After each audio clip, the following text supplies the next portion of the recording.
باب نمبر 22 باب المعاصی من امر الجاہلیہ ولا یکفر صاحبها بارتکابها الا بالشرک لقول النبی صلی اللہ علیہ وسلم انک امرؤ فیک جاہلیہ وقول اللہ تعالی ان اللہ لا یغفر ان یشرک به ویغفر ما دون ذلک لمن یشاء صدق اللہ۔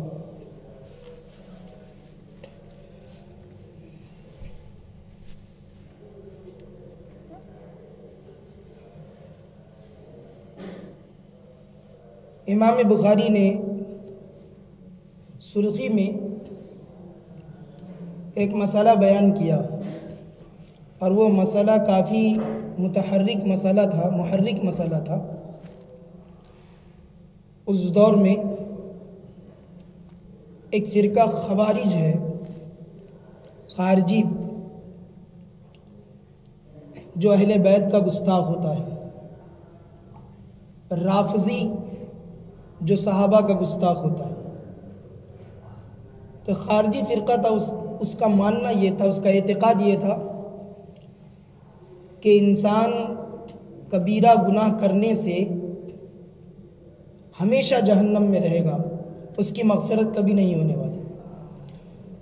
اگر کوئی مسلمان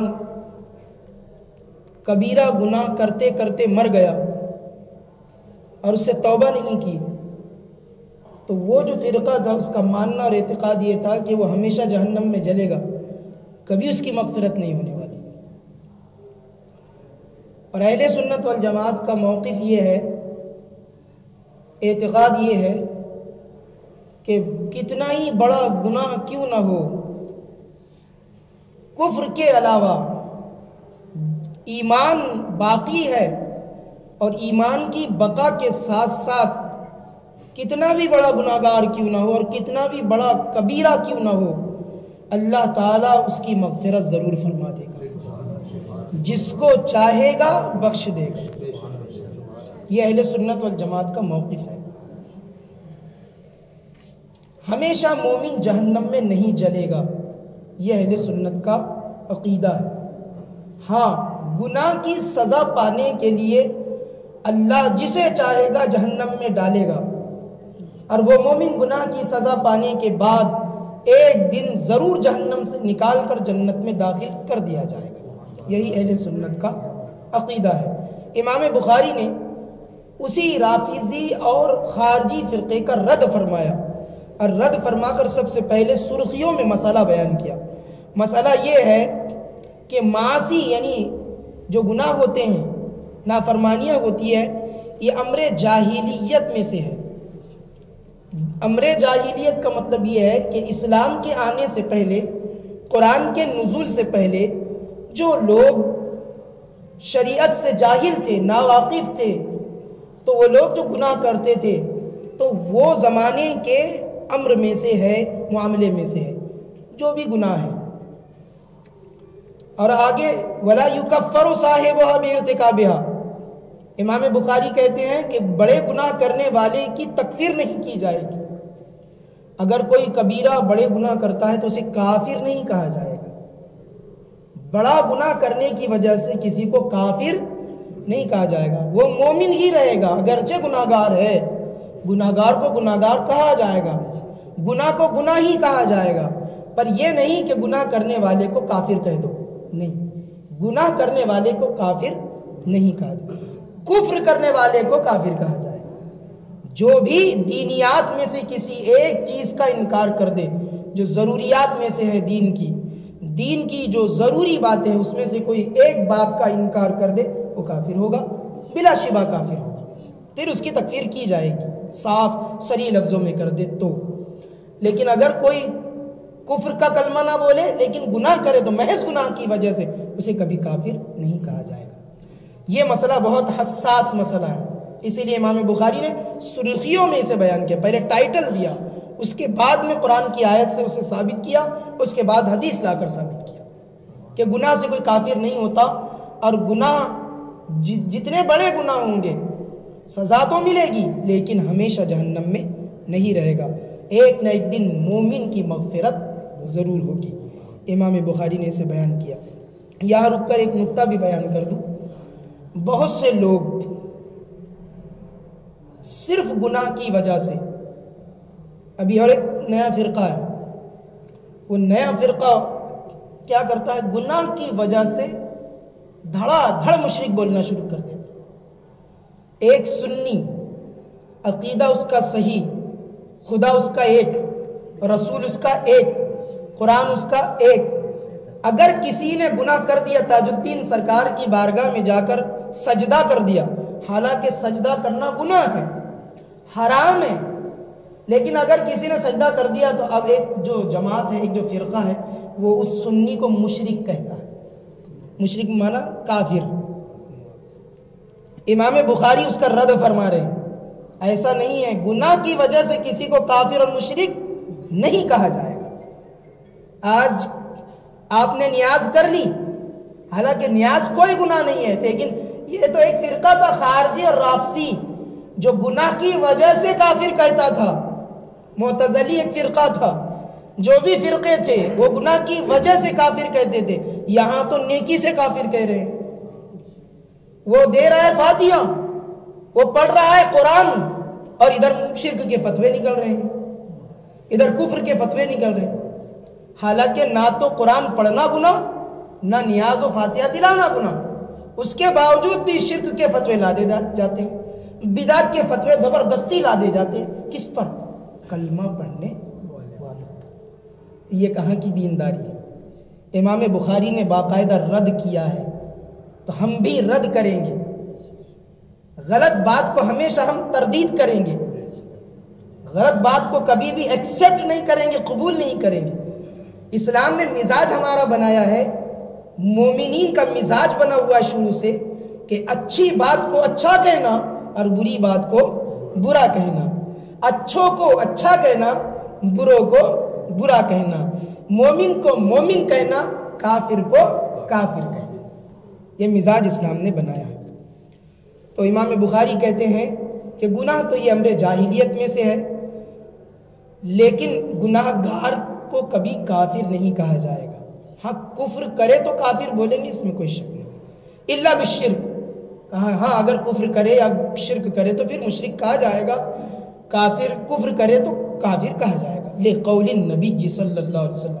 امام بخاری کہتے ہیں میں ایسا کیوں کہہ رہا ہوں کہ محض گناہ کی وجہ سے کسی کو کافر مت کہنا، کیونکہ حضور کا فرمان عالی شان ہے. انک امرؤ فیک جاہلیہ. ایک صحابی سے، حضرت ابو ذر سے حضور نے فرمایا تھا کہ تم ایسے انسان لگتے ہو کہ ابھی جاہلیت کے اثر تم میں باقی نظر آتے ہیں. حضور نے ان سے مخاطب ہو کر فرمایا تھا. پوری حدیث آگے آ رہی ہے. اور کہتے ہیں وقول اللہ تعالی. میری دوسری دلیل ہے قرآن. کس بات کی دلیل؟ کہ گناہ گار بھی بخشے جائیں گے. اللہ فرماتا سورہ نساء آیت نمبر 48، قرآن عظیم نے فرمایا اعوذ باللہ من الشیطان الرجیم ان اللہ لا یغفر ان یشرک بہ ویغفر ما دون ذلک لمن یشاء. اللہ فرماتا بے شک اللہ تعالی شرک اور کفر کو نہیں بخشتا. اگر کوئی کفر پر مرے بغیر توبہ کے، شرک پر مرے بغیر توبہ کے، کبھی نہیں بخشے گا پھر وہ ہمیشہ جہنم میں رہے گا. وہم فیہا خالدون. کافر مشرک ہمیشہ جہنم میں جلیں گے. لیکن اللہ فرماتا یغفر ما دون ذلک لمن یشاء. لیکن کفر و شرک کے علاوہ جو بڑے گناہ ہیں اللہ جسے چاہتا ہے اس کی مغفرت فرما دیتا ہے. دو آیتیں بیان کی انہوں نے، ایک حدیث بیان کی، حدیث نمبر 30 ہے. حدثنا سلیمان بن حرب قال حدثنا شعبة عن واصل الأحدبي عن المعروري قال لقيت أبا ذر بالربذة وعليه حلة وعلى غلامه حلة فسألته عن ذلك فقال إني ساببت رجلا فعيرته بأمه فقال لي النبي صلى الله عليه وسلم يا أبا ذر عيرته بأمه إنك أمر فيك جاهلية إخوانكم خالكم جعلهم الله تحت أيديكم فمن كان أخوه تحت يدي فليطعمه مما يأكله وليلبسه مما يلبسه ولا تكلفوهم ما يغلبهم فإن كلفتموهم فأعينوهم. حدیث پاک اللہ کے رسول صلی اللہ علیہ وسلم کی. معرور ایک راوی ہے، انہوں نے روایت کیا کہ میں حضرت ابو ذر سے ملا، ابو ذر غفاری رضی اللہ تعالی عنہ سے ملا، تو جب میں نے ملاقات کیا تو یہ ملاقات ہوئی ربضہ کے مقام پر۔ مدینہ اور عراق کے درمیان کوئی مدینے سے 3 مراحل کے راستے میں 3 منزلوں کے بعد ایک مقام ہے ربضہ، وہاں حضرت ابو ذر غفاری رہتے تھے۔ جناب حضرت ابو ذر غفاری وہ صحابی ہے جنہوں نے شہر چھوڑ دیا تھا۔ حضرت ابو ذر غفاری نے شہر چھوڑ دیا تھا۔ کب؟ جب سورہ ہمزہ نازل ہوئی، اللہ تعالیٰ نے فرمایا وَيْلٌ لِكُلِّ هُمَزَةٍ لُمَزَةٍ۔ اتفاق سے آج مغرب میں نے وہی سورہ پڑھ دی جس کا آج واقعے سے بڑا تعلق ہے۔ حضرت ابو ذر غفاری رضی اللہ تعالیٰ عنہ جب سورہ ہمزہ نازل ہوئی، اللہ نے فرمایا خرابی ہے اس کے لیے جو ادھر ادھر کی ہانکتا ہے، غیبتیں کرتا پھرتا ہے، الذی جمع مالا وعددا، وہ جو مال خوب جمع کر کر کے رکھے، اللہ کی راہ میں خرچ نہ کرے۔ جب یہ آیت نازل ہوئی کہ مال جمع کر کر کے رکھے تو اللہ نے تو مال جمع کرنے کی برائی بیان کی ہے۔ حضرت ابو ذر غفاری کو خوف آ گیا اور انہوں نے مال جمع کرنا ہی چھوڑ دیا، مال جمع کرنا ہی چھوڑ دیا۔ اچھے مقصد کے لیے مال جمع کرنا برا نہیں ہے، اچھے مقصد کے لیے اچھا ہے، لیکن زکوٰۃ دے، صدقات دے، خیرات کرے تب اچھا ہے۔ مال جمع کیا، نہ زکوٰۃ ادا کرتا ہے، نہ صدقہ دیتا ہے، نہ مدد کرتا ہے کسی غریب کی، نہ اپنے پڑوسیوں کی مدد کرتا ہے، نہ اپنے بھائیوں، سگے بھائیوں کی، نہ رشتہ داروں کی، تو ایسا مال انسان کو ہلاکت میں ڈالتا ہے، جیسے قرآن عظیم نے سورہ ہمزہ میں فرمایا الذی جمع مالا وعددا۔ خرابی اس کے لیے ہے جناب جس نے مال جمع کیا اور صرف اس کو گنتا رہا، آج اتنا ہو گیا، کل اور بڑھ گیا، پرسوں اور بیلنس ہو گیا، تو خوش ہوتا رہا بس۔ تو ایسے لوگوں کے لیے خرابی ہے۔ آیت نازل ہوئی، حضرت ابو ذر غفاری کی اتنا خوف آیا، صحابہ تھے، تقوی کا عالم یہ تھا کہ مال ہی جمع کرنا بند کر دیا، اور یہ کہ شہر میں رہنا ہی بند کر دیا، اور ایک جنگل علاقہ ہے وہی، اسی کا نام ربضہ ہے، ایک جنگل کا علاقہ تھا، وہی جا کے رہتے تھے، اور سوکھی روٹی جو بھی نصیب ہوتی گزارا فرماتے اور جنگل میں عبادت گزاری فرماتے۔ حضرت ابو ذر غفاری غربت کے عالم میں اپنی زندگی بسر کی، چاہتے تو کام دھندا کر کے مال کماتے اور مالدار بن جاتے، لیکن حضرت ابو ذر غفاری کو اتنا خوف کہ مال ہی جمع کرنا بند کر دیا، جس سے فتنہ ہو رہا ہے اسے ہی چھوڑ دیا۔ تو حضرت ابو ذر غفاری جنگل کے علاقے میں جس کا نام ربضہ تھا، وہاں جا کے پناہ گزی ہو گئے، وہیں عبادت کرتے تھے، مال نہیں جمع کیا کبھی۔ تو حضرت ابو ذر غفاری سے معرور کی ملاقات ربضہ میں ہوئی، کہتے ہیں اس حال میں ان سے ملا، وعلیہ حلۃ والا غلامی حلہ، وہ تھے اور ان کا ایک خدمت گزار غلام تھا، دونوں کے اوپر ایک چادر تھی، دونوں کے اوپر ایک چادر حضرت ابو ذر غفاری اوڑے ہوئے تھے اور ایک چادر ان کا غلام اوڑے ہوا تھا، باقی زیادہ تام جھام نہیں تھا، رکھ رکھاؤ نہیں تھا، بہت عمدہ کپڑے، ایسا کچھ نہیں تھا، غربت کا عالم۔ ایک چادر حضرت ابو ذر غفاری کے جسم پر، ایک چادر ان کے غلام کے جسم پر، میں نے دیکھا فسألتہ عن ذالک، تو میں نے ان سے پوچھ لیا اس بارے میں کہ جو چادر آپ کے اوپر پڑی ہے وہی آپ کے غلام کے اوپر بھی ہے؟ عموماً یہ ہوتا ہے کہ انسان نوکروں کو ہلکی چیز دیتا ہے، عموماً یہی ہوتا ہے کہ انسان نوکروں کو اور اپنے غلاموں کو ہلکی چیز دیتا ہے، لیکن آپ کا معاملہ ہی الٹا ہے، جو چادر آپ کے جسم پر بیائی نہیں، اسی قسم کی چادر آپ نے غلام کو بھی دی، یعنی برابری کی ہے۔ تو اس کے بارے میں معرور کہتے ہیں میں نے حضرت ابو ذر غفاری سے پوچھا، فقال، انہوں نے جواب دیا، انی ساببت رجلا فعیرتہ بامہ، بات ایسی ہے جناب کہ ایک جگہ ایسا ہوا کہ میں نے ایک آدمی کو کچھ برا کہہ دیا، میں نے ایک آدمی کو کچھ برا کہہ دیا، اس کی والدہ کے متعلق میں نے برا کہہ دیا۔ جب یہ خبر حضور کو پہنچی فقال النبی صلی اللہ علیہ وسلم، تو حضور نے فرمایا یا ابا ذر، اب وہ آدمی کون سا تھا؟ وہ غلام ہی تھا ان کا، جس کو برا کہا تھا حضرت ابو ذر نے، وہ ان کا غلام تھا۔ فقال لی النبی، جب حضور کو پتہ چلا، حضور نے یاد فرما بلایا اور سمجھایا، تنبیہ فرمائی، اے ابو ذر اعیرتہ بأمی، کیا تم نے برا کہا اس کی والدہ کے بارے میں؟ انک امرؤ فیک جاہلیہ، ابو ذر ابھی تک تمہارے اندر کی وہ جاہلیت کے زمانے والی باتیں نہیں گئی، ابھی بھی ہے، آج کے بعد ایسا نہ ہو۔ حضور نے تنبیہ فرمائی، تو تنبیہ حضور نے بڑے سخت لہجے میں فرمائی، کیونکہ اللہ کے رسول کے صحابی ہیں، ان کا تقویٰ سب سے زیادہ ہونا چاہیے، سمجھایا۔ آگے فرما اخوانکم خالکم، تمہارے جو غلام ہیں تمہارے بھائی ہیں، جو تمہارے غلام ہیں وہ تمہارے بھائی ہی ہیں، اپنا بھائی سمجھو۔ جعلکم اللہ تحت ایدیہم، اللہ تعالیٰ نے ان کو تمہارے اختیار میں دے رکھا ہے، غلامی میں دے رکھا ہے، یہ اللہ کا فضل ہے۔ فمن کان اخوہ تحت یدیہ، سنو، جس کا بھائی اس کے ماتحت ہو، کام کرتا ہو، غلامی کرتا ہو، فلیطعمہ، تو چاہیے کہ وہ غلام کو اچھا کھانا کھلائے، وہی کھانا مما یاکلو، جو وہ خود کھاتا ہے۔ ایسا برتاؤ نہ کرے جیسا کہ کسی اور شخص کے ساتھ کیا جائے، یعنی خود اچھا کھائے اور غلام کو بچا کچھا اور باسی دے، خود تازہ کھائے غلام کو باسی کھلائے، عمدہ کھانا کھائے اور غلام کو خراب کھلائے، ایسا نہ ہو۔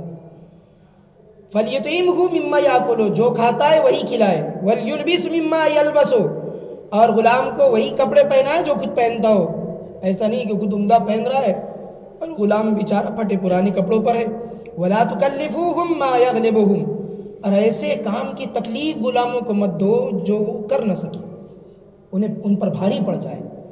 فَإِن كَلَّفْتُمُوهُمْ، اور مبادہ کبھی ایسا ہو کہ تم نے بڑے کام کی ان کو تکلیف دے دی، بڑا کام لے لیا، تو صرف اکیلے ان کو نہ رہنے دو، فَأَعِينُوهُمْ، تو غلاموں کی اس میں مدد کر دیا کرو۔ حضور کیا فرما رہے ہیں؟ غلام کو اگر ایسا کام دیتے ہو جو ان کی جان سے زیادہ ہے تو پھر ایسے کام میں ان کی مدد کر دیا کرو۔ یہ ہے اسلام جناب، جو غلاموں کے ساتھ بھی حسن سلوک کا حکم دے رہا ہے۔ یہ ہے فرمان مصطفیٰ جو نوکروں کو بھی اچھا پہنانے کا حکم دے رہے ہیں، بلکہ نوکروں کو اچھا کھانا کھلانے کا حکم عطا فرما رہے ہیں۔ یہ اسلام۔ یہاں بات سمجھانے کی یہ ہے کہ حضرت ابو ذر غفاری نے غلام کو کچھ تیکھی بات کہہ دی تھی، برا کہہ دیا تھا، اس کے باوجود بھی وہ کافر نہیں ہوئے۔ برا کہنا گناہ ہے، تو گناہ کی وجہ سے وہ کافر نہیں ہوئے۔ یہ بتانا چاہتے ہیں امام بخاری کہ وہ کامل درجے کے مومن رہے، انہوں نے پھر رجوع کر لیا اس سے، پھر کبھی کسی کو برا نہیں کہا، پھر رجوع کر لیا، لیکن پھر بھی وہ مسلمان ہی رہے، کافر اللہ کے رسول نے کسی کو بھی کافر نہیں فرمایا۔ آگے اور بھی حدیث آ رہی ہے، صاف صریح حدیث، جس میں یہ ہوگا کہ کوئی چوری کرے یا زنا کرے اس کا ایمان ختم نہیں ہوتا، ایمان باقی رہتا ہے۔ اگرچہ چوری کرنا بہت بڑا گناہ ہے، زنا کرنا بہت بڑا گناہ ہے، لیکن ایمان اس سے جاتا نہیں۔